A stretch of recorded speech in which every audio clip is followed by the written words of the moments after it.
What up, team? 2021. 2021. Vintage House. It's here. The Vintage House Show crew is in effect, all in the same Zoom. Although we have spent quite a bit of time together this year, interestingly, in person. It's been nice. More than ever, actually. We had some Pure 31 time, the wonderful exhibit time, which we should have had more times there.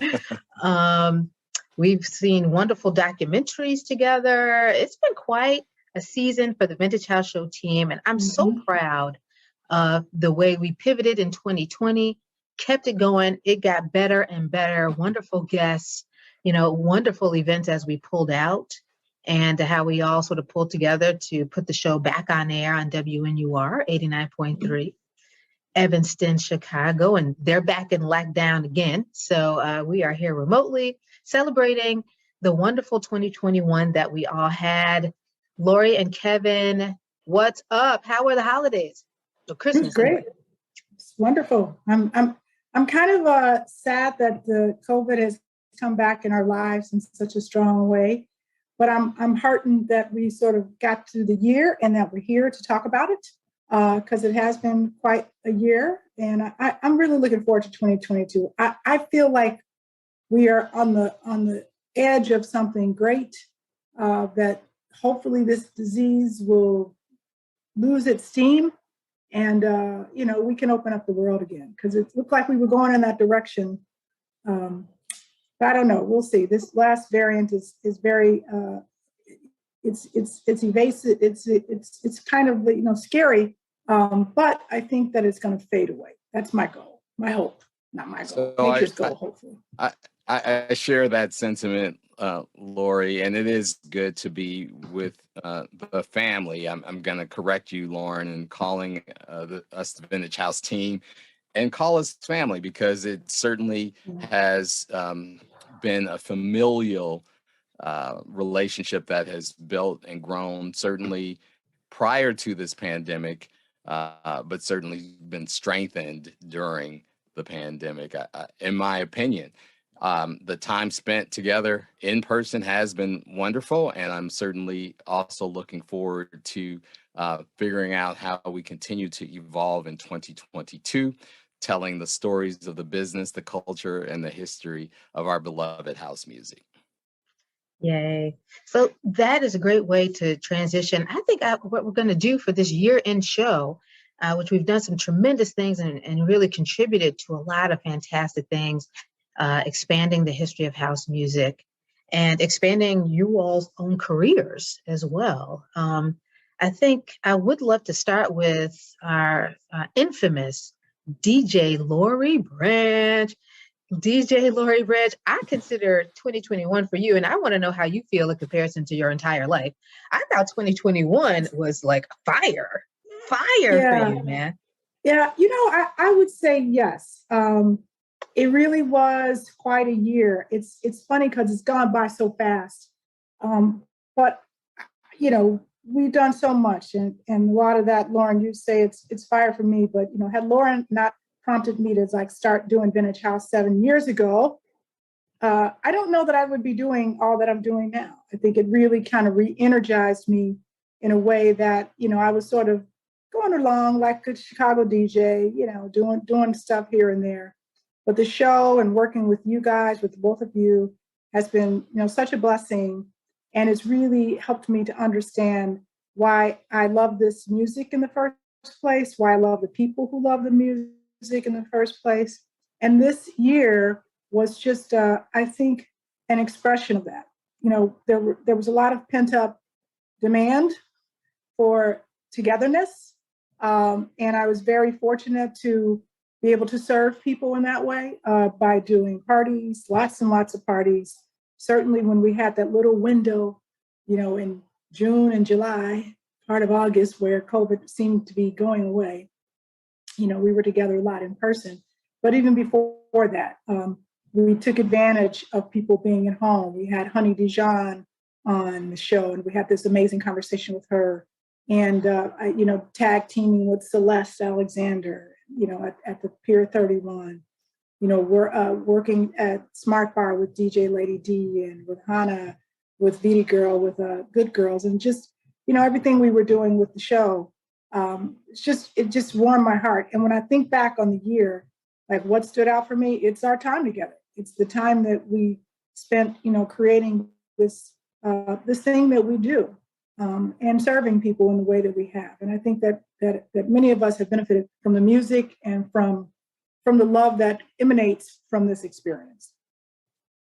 So Laurie, quickly talk to me about one of the things where I knew that 2021 was about to be crazy.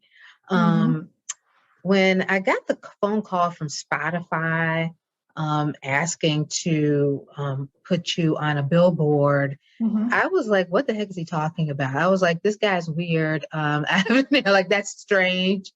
Sound like a fast talker. But I was like, here's Laurie, she'll flush it out.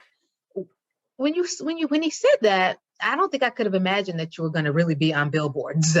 You know what I mean? So what did you think when you talked to him? What did you were like, huh? Or what did you think? You're like, this is cool. You got it right away. What did you think?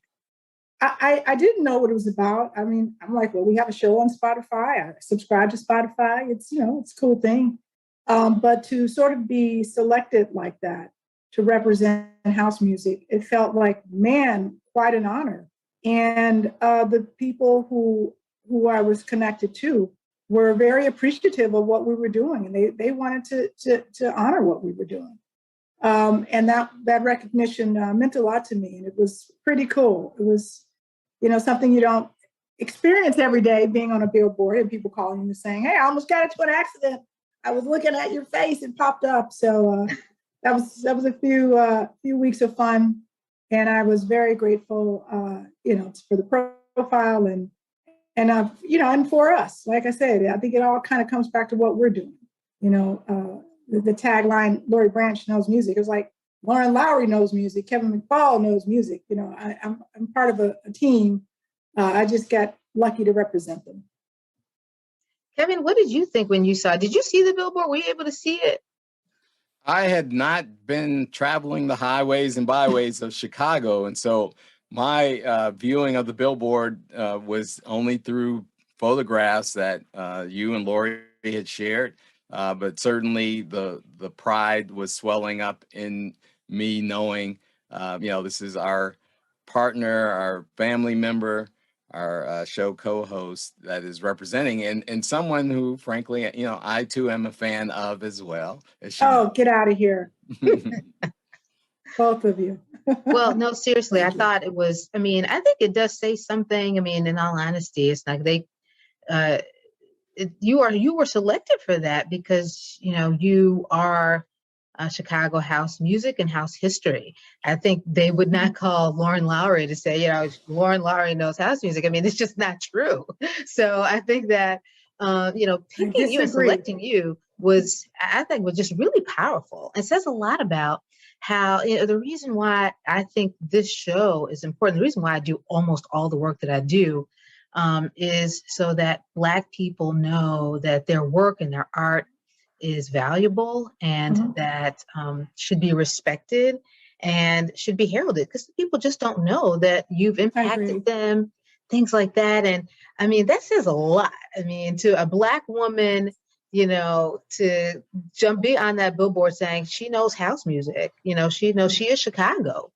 I just thought that was wonderful. I take a lot of pride in it, and it's not a small thing in my life. It's a big thing in my life. We all like lots of things, but I can guarantee you at some point every day, I'm listening to some house music.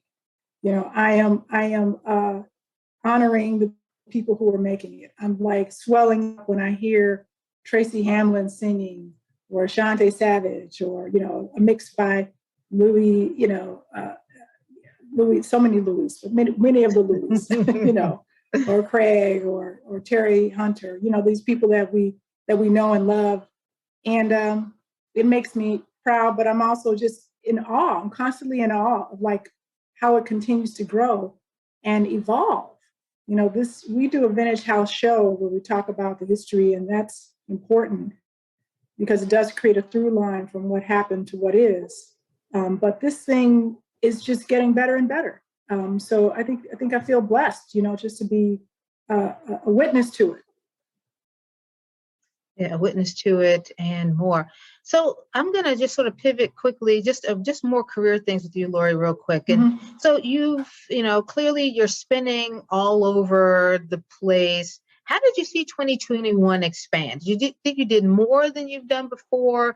Where do you think, it was that sort of in line with what you thought about, or do you set goals for the kinds of events and things that you'd like to do over the years? It's something that, that I'm just not that kind of person. I kind of surf. I'm a surfer. I sort of catch a wave and I'll ride it out, and then I'll catch another wave and ride it out. And that's probably good and bad, that I'm not as much of a planner as some people are. But I tend to just pay attention to the tide, so what feels right for me. And I go with that. That drives my wife crazy because she's a planner. She's a Libra. But I think that it was definitely more than I'm used to doing, most recently. There was a time in my life where I was doing residencies 3-4 days a week. We didn't have social media, so you didn't see or hear about it in the way that we do now, where people publicize every moment of their life. So I've certainly been busier as a DJ, in my DJ history. But definitely I was probably, getting out there once a week, once every 2 weeks at least, like pretty much all year, from the beginning. Up until a couple of weeks ago, did party with Celeste for Rhonda. And we'll be doing another one in a couple of weeks. And I kind of like it that way. I think it keeps it fresh for me. Doing something every week is just doesn't fit with my lifestyle, because I have, just a lot of obligations that are musical and non-musical. And we all have aging parents, and, so the drill. So it was good. It was a lot, but not overwhelming. And really, I kind of like the pace of it. I like the pace of doing the show, doing a party, thinking about, other expressions like the book, videos, documentaries. All these things are really important. I have a sort of a short attention span, and I like to do a lot of different things. So it kept me busy, but I loved it. I really had a great time. And you also kind of sharpen yourself. So, when you get asked to play with Honey and Lady D at Smart Bar, and you get there and there's a line around block before you even start, you're like, you better bring your A game. And so it forces you inward, like to go inside your mind and your studio and your records and everything to say, how am I going to curate an experience that makes it worth these people standing in line, to hear me or Honey or Lady D, because I respect them and I owe folks, my best. And so doing as much as I did really helped me to think more, just more humbly about like the art form, and what I'm bringing. Got it. And one last thing for you, Laurie, even though we will talk about maybe collectively the exhibit and some other things. And I would like to talk about your event at Epiphany, specifically around lesbian women in music. Tell me a little bit again. What was the title of that event that you had at Epiphany, sponsored by the city of Chicago?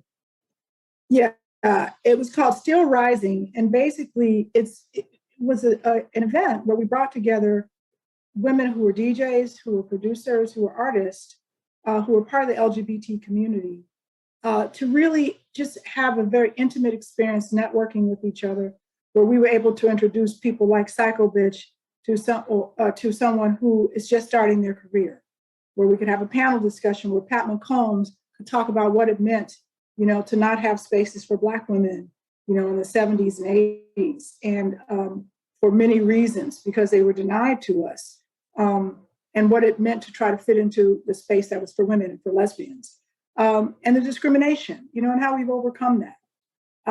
And we really found the heart of sort of the issue, which is that, women, need spaces just like everyone else does, that there has been systemic segregation and denials of our access to those spaces, and especially when you get, not just for women, but for Black women, for Latinas, for people who are in the LGBT community.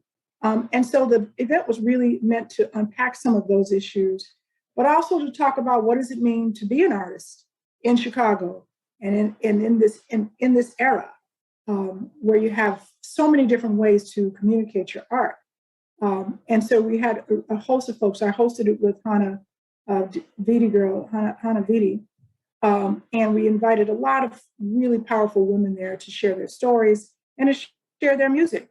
So it was a really cool event. We actually are creating a documentary where we have pieces of that event that are part of the story, but it's going to talk about the importance of space, women, sort of a room of her own, like why is that important in music, and especially in the house music community. That is exciting. I can't wait for that. I thought that was a powerful event. I was happy to be there, and just really look forward to more and more of that, those expressions. Kevin McFall, also quite a year. I really enjoyed sort of starting the year a little bit with Robert Owens overseas, doing some overseas conversations. I thought that was really cool. I was really happy that both of us were on that call together, and we're able to talk to him and maybe unpack a little bit more than normal, because I've seen thousands of Robert Owens's interviews, and you hate to say the same old things. I've noticed he actually was saying a lot of different things. He contradicted himself in several interviews. I had already listened to like 20, and he said different things. I was like, now which one is it? But it's always good to Kevin, how was your year? How was 2021 for Kevin McFall, DJ Kevin McFall? I definitely recognize that it was a tough year for you too personally, a lot going on. And so just happy you were still creating and doing unique partnerships and, collaborations and things. So certainly. And I appreciate that acknowledgement. And of course, again, the support of my Vintage House family as I suffered several personal losses over the course of the year.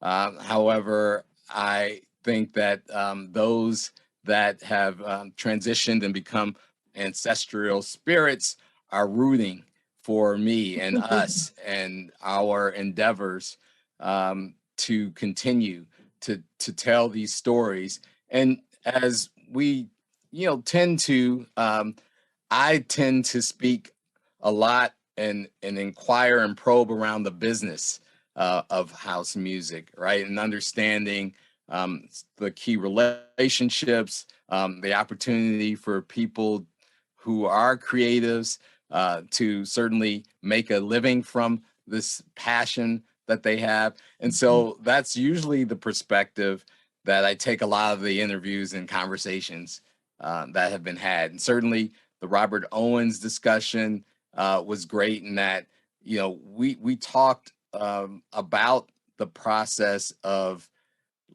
joining the music publishing services, right? The BMI and ASCAP, and what happens if you don't and the record label does and takes all of your publishing as a challenge, right, to an artist being able to sustain their sales and make a living from it. And so it's really important to sort of not only inform and educate, but to be able to share the stories, to be not necessarily the griot, because the griot are our guests, plural, whatever the plural of griot is. Those guests are sharing firsthand experiences that they're happy to share because they've learned from it, they've grown from it, and the opportunity to probe and to have relationships in which they're comfortable sharing those stories is a powerful thing that I certainly don't take for granted. And I respect every guest that we've had because of their willingness and openness to share. And there's another key word in that equation, and that's trust. The Vintage House Show is a platform that has built and established trust. Yeah.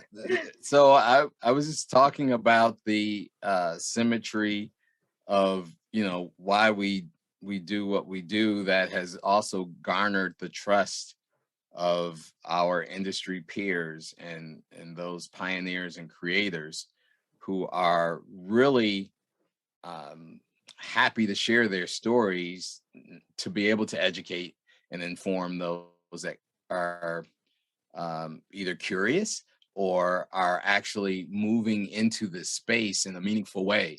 And that's certainly become another part of the hope and the agenda, if you will, for us as Vintage House, is to foster that sustainability of the genre, right? There will be a group that comes to our archives, our books, and our other assets that we've amassed, and they'll use it to study the genre, to maybe tell their versions of the story.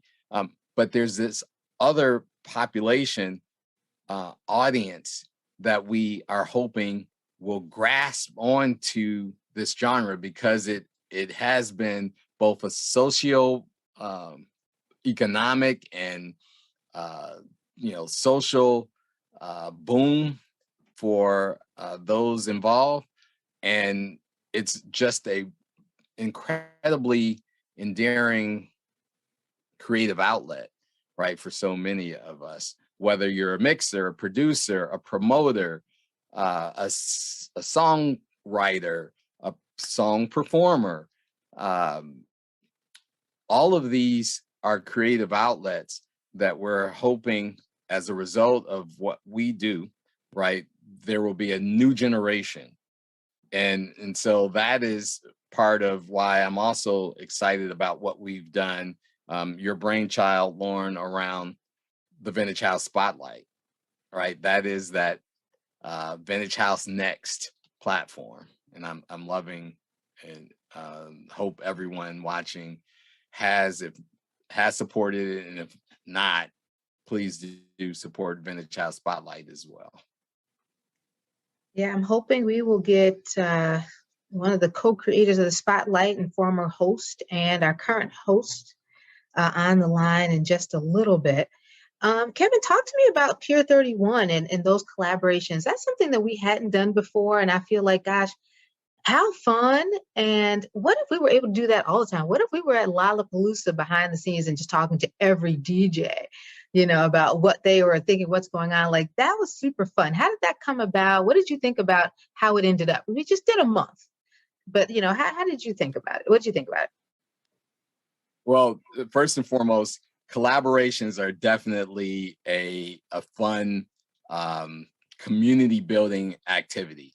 And it's important to house music, because often house music has this black eye around collaborative, spirit, right? There are people who sometimes talk about being sort of left out or not included in certain things. But collaboration is happening and has happened within the genre. And we've certainly been fortunate this year to have some powerful collaborations, and 2022, look out, there are more to come. So Pier 31 was one such collaboration. And actually, it was the Summer House series at Pier 31, which was promoted and curated by Rhonda Flowers, Nick Nonstop Nicholson, and Torrin Edmond. And we approached them as they were building their roster of guest DJs. They certainly had extended an invitation to our very own Laurie Bridge, and we recognize its proximity to where a lot of us spend time, the crowds and audiences that go to Pier 31 on a Thursday. All of these became factors to say, let's find a way to combine our respective platforms and just elevate this thing, blow it out of the water. And that's how the concept at least came together. I gave Rhonda a call. We chopped it up for a good hour plus. Rhonda loves to chat. She was talking about her incredible waffles and all of the excitement she had and the lineup. And again, acknowledging Laurie was already in the lineup. And she said, let's do it, Kevin. And from there, I said, we'll be out there, Thursday night with cameras. We'll want to interview you and Nick and Torrin, and then ensure that we get perspectives from all of the guest DJs that you have lined up. And so from that collaboration was born, and certainly something that we'll do again if they'll have us. And we're looking for more, opportunities like that. And of course, the exhibit that I think all of us were instrumental in bringing together with the Epiphany Arts Center. Yeah, let's talk about that fantastic exhibit. And I'm going to say, I think, Laurie has the relationship with the owner of Epiphany, David Chase, and really brought the team together. Laurie, before we bring the Spotlight crew in, talk to us about Epiphany. You did a tremendous amount of work on that. I think we collaboratively worked on that timeline and made it better and continue to work with that. How did that come about, and what did you think about how it turned out? Well, I will say, I'm really grateful to David and his wife, Kimberly Rochelle, who was a co-owner. And they, for a long time have had this dream of creating this space for music and art. And I spoke with them, several years ago when it was just starting to be a dream, and was in a building that they bought, a historic church, that they have converted into this beautiful center. And even then they were like, how they wanted to work with me because of my history. And then, obviously having the Vintage House show, they understood the significance of sort of involving our whole crew. And I think, you have a relationship, Kevin, as well, with Kimberly and David and through your children's school. But, just a wonderful couple, really great space. We were lucky that they had the insight to say there's a lot of people who have tentacles in house music and can see the connection with Epiphany, and how do we create an experience that is not just, a big club or, a spot where, DJs come and play music, but really more of a cultural experience with the type of people who would appreciate the art of it and the creativity and the passion. And so I feel like we were blessed to sort of be in partnership with them. David and Kimberly worked in partnership with us. They basically co-sponsored this our exhibit. We worked closely with Rob McKay and his design crew, who put all the hard work in it. We just got to, help with some of the content and help guide them in terms of, getting the facts right, which was great. I was glad we were able to do that. And then it turned out, very well. It was impressive. It was professional. We were sold out for the opening day. And that was also like during the pandemic. As you recall, we were just opening up a little bit. And so we had to sort of parse out times and get folks in. But we were fortunate to also bring in great DJs for that opening event. With Terry Hunter and Craig Loftus and Chip E and Alan King. It's just really, and Dion Cole with Terry Hunter. I mean, that was Dion Cole lineup shows up. I think that was his debut. People say it happened at 31st Street Beef. I was like, oh, he was at Epiphany first. That lineup was fire. That lineup was unbelievable. In all honesty, that was tight. It was pretty cool. What a night! What a day! What a night! I think people really enjoyed it. It was beautiful and really just, I think, sparked the idea of like, how do we take this around the world? How do we continue to improve on it? How do we evolve the story? How do we flesh it out so that as many stories as possible can be represented there? How do we create a timeline that everybody agrees to? Timeline is so important in our community. When did things happen? And it can't be off by a year. It really can't be off by a month. You know, it's like our personal revolution. You can't say, you know, it happened on August 5th, 1776. You know, it was July 4th, 1776. You know, house music is the same way. It's like, you got to be accurate. And so that is important to us as historians and representatives of the genre. And so I think that it's made us all, you know, want to really dig down in the research and get the voices there. And so we're continuing to follow up. You know, we had follow-up meetings, and the exhibit lasted for over a month with literally thousands of viewers. And so it's been great. And I feel like it's just the beginning. I think you're absolutely right. I think, you know, putting together, one of the things that I think we can contribute to, you know, the house music canon is sort of intellectually is a timeline where it's not where everyone can agree to. It's just, these are the facts, whether people believe it or not. You know what I mean? Because some people don't agree, but here it is, right? This is exactly when this occurred, and this is how it's important. So I'm going to throw in our spotlight crew because they are so awesome. Really, Justin Alphonse has really been a wonderful contributor to the Vintage House Show and a former co-host as well. Let's see if Justin is in. I don't know if that's in, but we also have the co-host for the Vintage House Show Spotlight, DJ Momami. It says here Ashley De La Torre, but DJ Momami is in the house. Ashley, thank you so much for joining the Vintage House Show Year in Review conversation today with our family members, Laurie and Kevin. You have really brought some wonderful contributions to the Vintage House Show. And, you know, from what I've seen, you've had a tremendous 2021. Tell me quickly, Ashley, how was your 2021 as you saw it? 2021 was a year of many firsts. It was a year where I feel like I really grew as a music lover, as a DJ, as a person. And, you know, like I said, it was my first of many things, first time on the radio, you know, so first time at a festival, first time at so many venues. So it was just a year of abundance for me. That is wonderful.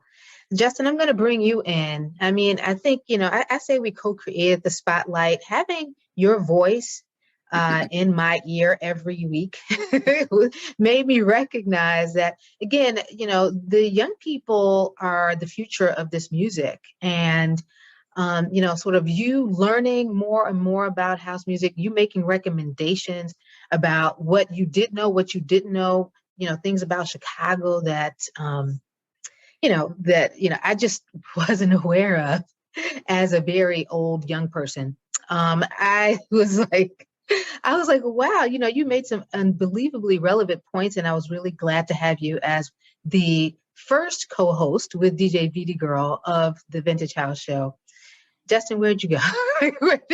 I'm here. I'm sorry. I need my light. Some good lighting. Yes. Oh, goodness. So tell me, you know, thank you so much for your contributions. Number one, how was it sort of contributing and knowing that you helped with the spotlight? And we'll get into some of the other, you know, ways you've contributed. But how was you hosting the spotlight at the beginning? And finding DJ Momami and all these other DJs who helped us out, did the spotlight early on?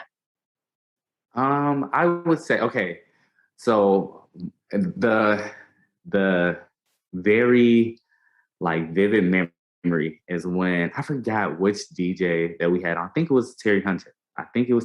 And he mentioned something about like being in some club or something, and they brought on Kanye West's Fade, his like rendition that has the house music song and everything in it.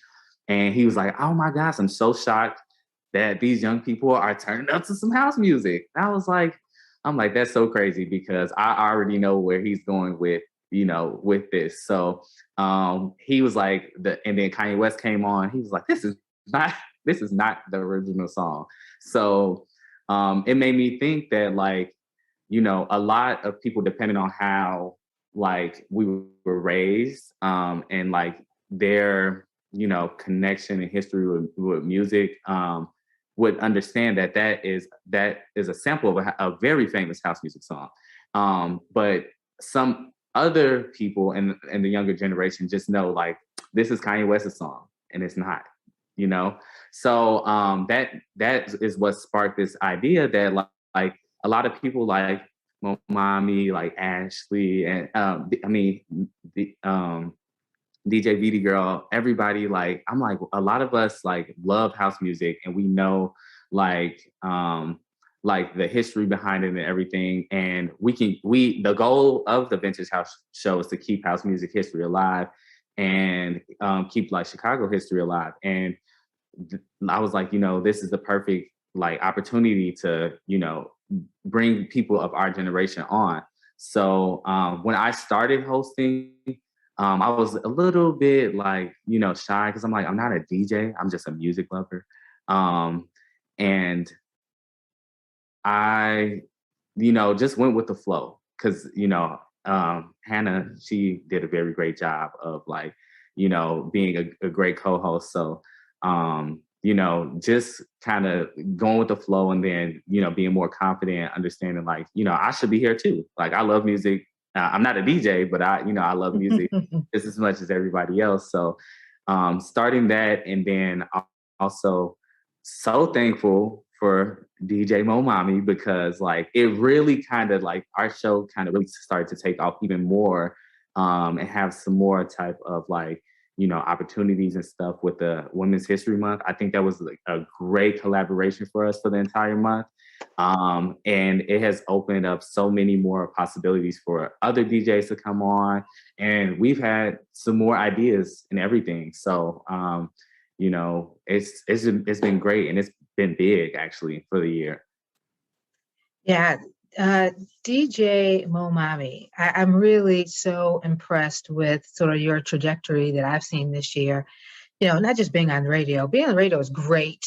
And it is a lot of fun to, you know, trek up to WNUR, have people on. But you're playing at Lollapalooza, you're at Soho, you're here, there.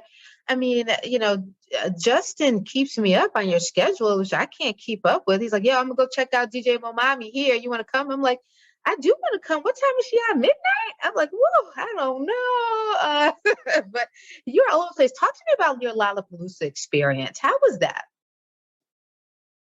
Yeah, that was a lot. It was very interesting. I was definitely very overwhelmed because it was my first time ever at Lollapalooza. It was something growing up, all my like rich friends in my high school would go to, but I could never afford to pay $180 for like a one-day pass. Mm-hmm. So to be this Chicago native in Lollapalooza, actually getting booked there as talent was just like mind-blowing, and just a moment where I was like, wow, this is where I'm at with my career, with my life, with my goals. It really kind of showed me the power I have within myself to make my own dreams come true. So it was a really affirming experience. Music-wise, they actually requested no house music or no EDM. So they wanted it to be like an alternative stage. So I was like, how y'all gonna book me and tell me not to do any house music? Trust that I still slipped some house vibes in there, but it was really great. I have never played at a festival that large scale. And one thing I appreciated was everyone who shows up is also a music lover. They're there to watch you and dance with you. And it's a very different vibe than, say, like a bar. It's like Smart Bar, or a place like your local neighborhood bar. It's such a different vibe being outside, all these people and their festival regalia, and they're just excited to hear what you're bringing and what you're making them dance to. So it was a really, really great experience. That is fantastic. I think a lot of what I've noticed is I've sort of kept in touch, or sort of certainly through social media, a lot of the ladies that you brought to Women's History Month from, you know, globally. So they're, you know, Cashera is on fire. Cashera is spinning all over the country. And I'm just, you know, so proud of sort of you bringing women together, bringing this collaboration to house music and women in house music, because global collaborations, that's what we need more of. I think Laurie has exemplified that in her work. You know, we've interviewed all of the women together, and they're doing more things together. I think sort of that is wonderful. Laurie, talk to me quickly about sort of your collaboration with VD Girl and DJ Lady D, how that's evolving. And then we can talk a little bit about future too. Yeah. Well, thanks. So, DJ Lady D, she is a Chicago icon. She started her career kind of like the second wave in the 90s.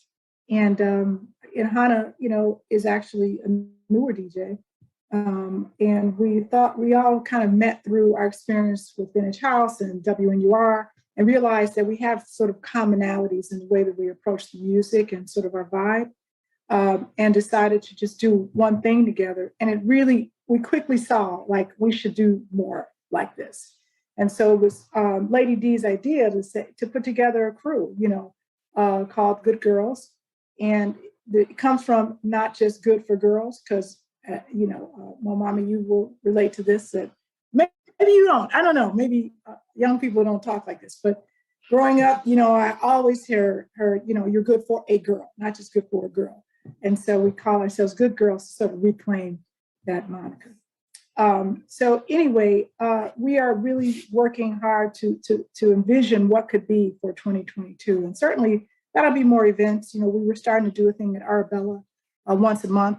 The pandemic has made it hard to continue that with consistency, and we're going to see how 2022 plays out. But we will have sort of a regular presence somewhere so that people can come and just hear our tag team, But we're going to do a few other things. We have an ideation session on the books coming up, where we can talk about what does that look like. They're working with me on the documentary. So we got a few things in the fire. I will say no more because I don't want to give away too much, but it'll be fun. I look forward to those. All the different things that we have. I'm considering this a little bit of an ideation session as well as we bring Justin back into the conversation. Very blessed to have Justin be our media manager. He's thrown out a gang of press releases and just sort of working and trying to create, more contacts within media. And he was able to, unbeknownst to us, get a lot of things in a lot of different publications. Sometimes they post it and we don't even know sometimes. So we were able to, make sure the world knew that your billboards were out, and got some things on Dude 312, some posts for the exhibits, some posts for your event at Epiphany as well, Laurie. And then towards the end of the year, we were lucky enough that WCIU picked up one of the press releases and featured us as Real Chicagoans. So that was fantastic. Justin, how did you feel? Because Justin's been working at it. He's working, at sort of getting some of these, making these relationships work. What did you think? When you sent me the thing, we were both kind of like, now, are they really wanting to interview us? Is this really going to happen? What did you think? I literally, my jaw dropped. I was like, I don't know. Honestly, this last year, actually, since meeting Lauren and taking on this role, I would say I've grown so much in being confident that I'm capable, and fighting like the imposter syndrome. So like, this being like my first like real kind of role in, public relations or like media management, it has been so important to me because actually when Lauren kind of reached out to me, it was like, we need somebody. I was like, I don't know. It may be a lot. And she was like, you're going to do it and you're going to be great. And I was like, okay, I'll do it and I'll be great. And, this year has really kind of showed me that like, I'm capable, and I'm able to, connect with people like through my writing, and stuff like that. So like when they got back to me after I sent out like that press release, I was like, wow, is this serious? Like me and Lauren was like, do they really want to interview us and everything? And, we just kept saying, fingers crossed, fingers crossed, fingers crossed. And, it happened. And I was like, wow. And I was telling, I was texting Kevin, Laurie, and Lauren, like, you guys look great. Like, you guys look great on TV. I love it. Like, it looks amazing. But it was a great interview. I feel like it definitely put the Vintage House Show on the map a little bit more. I think that there should be more exposure for like Chicago itself, and house music, especially because house music is the grounds of a lot of music in general. And you know, when I took on the role, I was like just kind of amazed that like house music is like super huge all across the world, like still to this day, like it's super huge. In Chicago, it's like, it seems like it's not as huge as it used to be when it was created.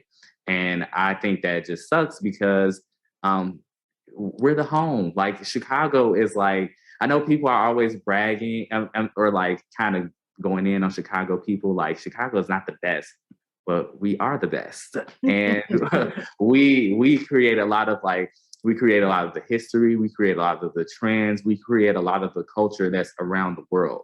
So I think that we should definitely be recognized in that sense. And, you know, in any way, shape, or form that I can help us get recognized, I'm going to do it. So, yeah. Well, that's so important. I think we're all encouraged by small successes. And, you know, we've been doing this, and this is a passion project for us. And we know it's important and that this work will go a long way. As we continue to grow in 2022, we have tons more ideas. Things need to be done. Laurie's working on a documentary. I was very pleased to have some of the Dance Music Foundation's archives and the Vintage House Show archives being used for documentaries that were produced this year in 2021. And we're looking to assist and contribute more in 2022. So now we're just, you know, and then I think it's also important that we think about, again, the wonderful exhibit that DJ Momami got a chance to check out as we continue to think about the future of that exhibit, how it grows, working together. I think if we think about how else we can make sure that the world knows that house music is a Chicago-born genre and that it is a global juggernaut at this point, and that we should all be sort of doing the same types of, you know, contributing in the same way to this music, like many other music genres are studied and researched and discussed, especially Chicago music forms, including blues and gospel. And we're just proud that Chicago can contribute in this way. Kevin has a lot of ideas for us in the future, and hopefully we will be able to do that, maybe not in the studio this for January, but we're going to continue to produce our shows remotely. By the way, DJ Momami, we will continue to do the show. However, we'll have to figure out how we do that. We've done it before, sort of remotely. Laurie has her own studio in her house, so she can spin live everywhere. And, you know, Kevin has his own setup as well. And so we'll continue to do shows, and we'll just figure out how we do that and figure out what we do next. Kevin, I'm going to ask, you know, clearly we're working on several different things sort of collectively and separately. You know, I know that we're working on this manuscript and something that we want to make educational, but also fun and take a unique, you know, sort of take on it. When I look at the other other books on music and house music, it can be very academic, can be very footnote driven. You know, historians are very footnote driven. Journalists are very story driven, and beautiful writers and eloquent writers. How do you think we can put together something that is relevant, that makes sense, and that's exciting for not just Chicagoans, but global interest in house music? Well, we've sort of foreshadowed that in this discussion, in that we talked about the timeline that has been compiled, the timeline that is going to define factual occurrences that led to this movement, right? The evolution and movement from R&B and disco, punk and new wave, Euro disc, all of these genres that originally fed into the opportunity for aspiring artists here in Chicago to begin to create music that was influenced by all of those genres. That movement is being well documented, and the level of precision is going into formulating this timeline that will be the foundation for that manuscript that Lauren has alluded to, that's being crafted, that will be not only educational and informative, but there's a level of entertainment. Everyone who loves the genre will see themselves in it, and that reflection, I think, will endear what we're doing in that project in particular to a very vast audience. That's certainly the hope. Laurie, what else have we forgotten to discuss today? What other things that should we sort of bring up?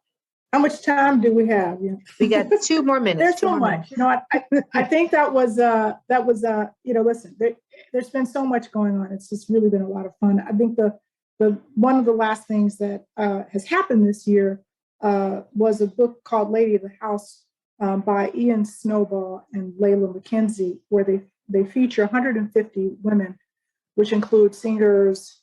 The foreword is written by Carl Cox. It's dedicated to Lolita Holloway, and it's singers, it's DJs, it's producers from around the world. And we actually have 3 folks from Chicago who are in it, and that's me, it's my sister Celeste, the DJ, Celeste Alexander, and Chris Hutchison, also known as First Lady. So all 3 of us are actually in the book. It's a really cool, very heavy coffee table book. And it's been featured in Billboard magazine. It's been, you know, it's really getting a lot of attention. And so I encourage people to support the art and, you know, support women.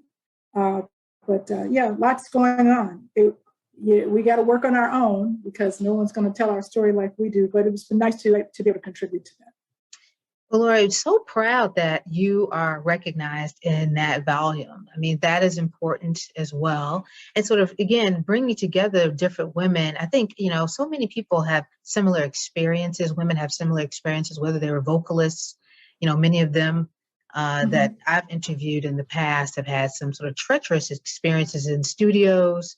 Yes. Probably very similar to the DJs, very similar to the producers, you know, people just not believing that they are capable. And I look forward to reading that and receiving that. And then we'll order that for others as well. So definitely, I look forward to the Christmas gift by Laurie Bridge. That's the one. But we will also contribute and do what we can as well. Good. DJ Momami, any final thoughts? Justin, any final thoughts?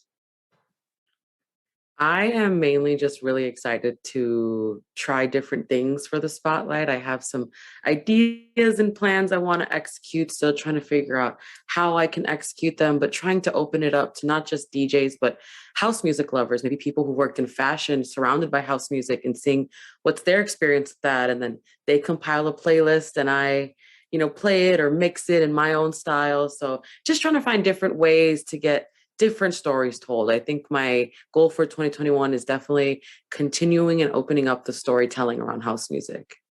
That is wonderful. That is wonderful. Justin.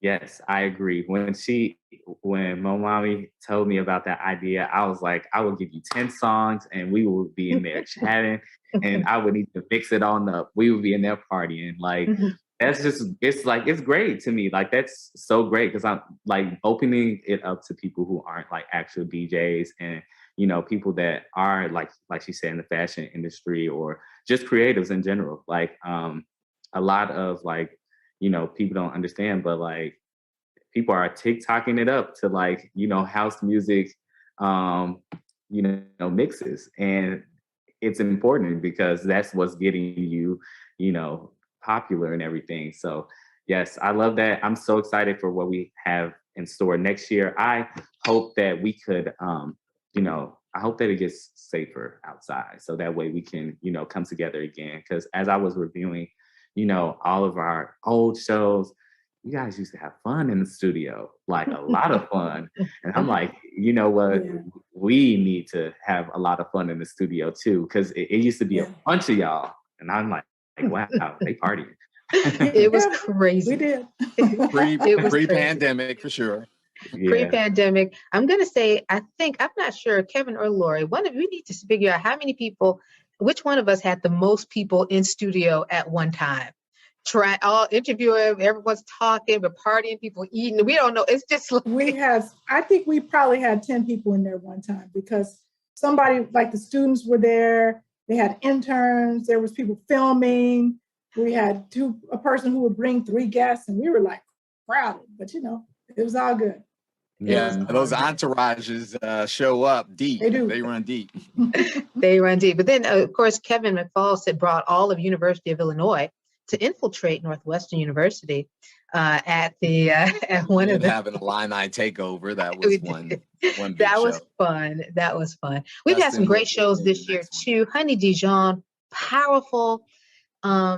Kevin, you had cats from New York. These people who I was not aggressively familiar with powerful stories, and of course we did global sort of discussions with people. Just so proud of the work. They beat McCauley from down under. Laurie and I got to talk to him. That was pretty incredible. Yeah, Jahad Muhammad, Hakeem Cybram. We reached out beyond the Chicago domain a little bit because, again, we wanted to share the impact and reach that this house music has beyond. Yeah, Chicago. I got a chance to talk to DJ Pierre, and I had to tell him just how proud we are of his reach and how his presence globally. And he was so touched by that. And, he didn't feel like Chicagoans really appreciated who he was. And no one's told him that he felt he was, heralded and loved because of, how he exemplifies what Chicago has brought to the music and the birth of the music. And he was really proud of that. And it felt like he was, if you saw the end of the interview, we're not going to play it now, but he, one man may throw it on a snippet somewhere on a Facebook post or something later, but he was just so appreciative that Chicagoans liked him and appreciated him. And that's how I feel when we talk to a lot of these DJs. A lot of your friends and colleagues don't feel recognized. That's why the Vintage House Show is here. And it doesn't have to be DJs. It can be the bouncers. It can be the club owners. It can be the dancers. It can be the fashion stylists. And all those people have contributed to the success of the genre. Without the people like me and Justin partying, there's no continuation of the music. You need the house heads to move the genre forward. And 2022, guys, I'm really looking forward to it.